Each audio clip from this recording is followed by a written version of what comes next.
So I'm Veronique, and I'm here to talk about Startup Genome. So Startup Genome is a global network aiming at developing ecosystems for startups.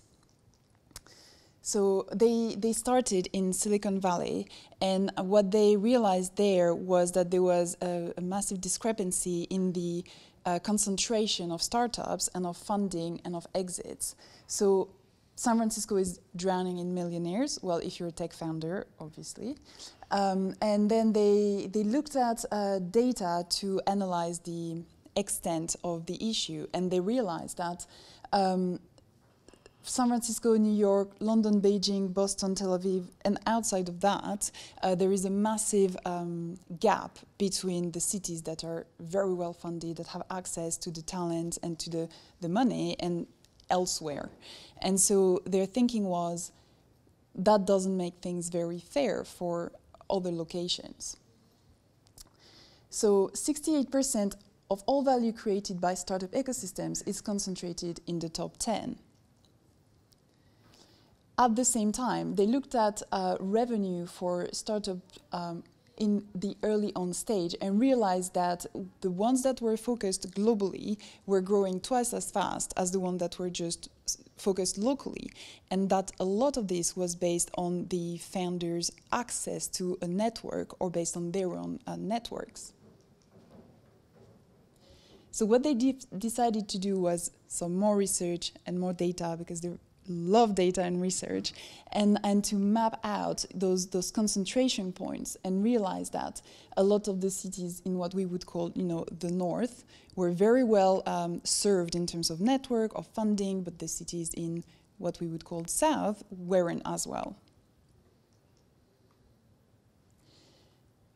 Their thinking is that the success of your startup should not depend on your location, on your gender, or on your ethnicity and social background, which is why they want to spread up that kind of ecosystem and network everywhere.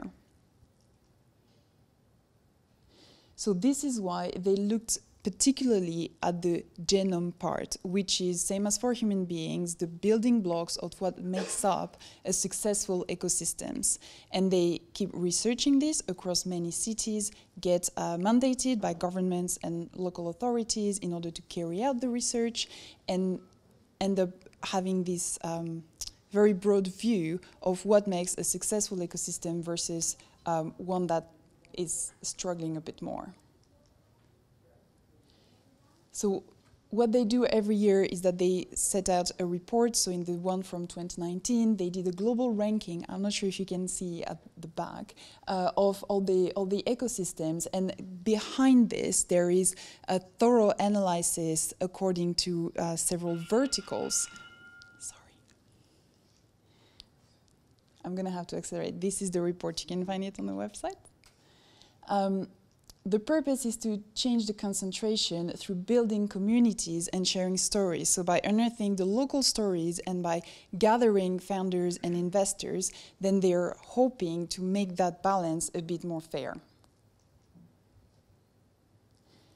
Why am I here? It's because, as I have mentioned already to several of you, they're looking to create an ecosystem in London. And one of the first steps for that is do your market research. The needs of founders in London is not going to be the same as in São Paulo or in Malaysia or in Bahrain. And it's about, as a founder, what are the barriers that you might have found? And when you have been scaling and maybe wanting to internationalize, what again are the barriers you found and what would you have liked differently?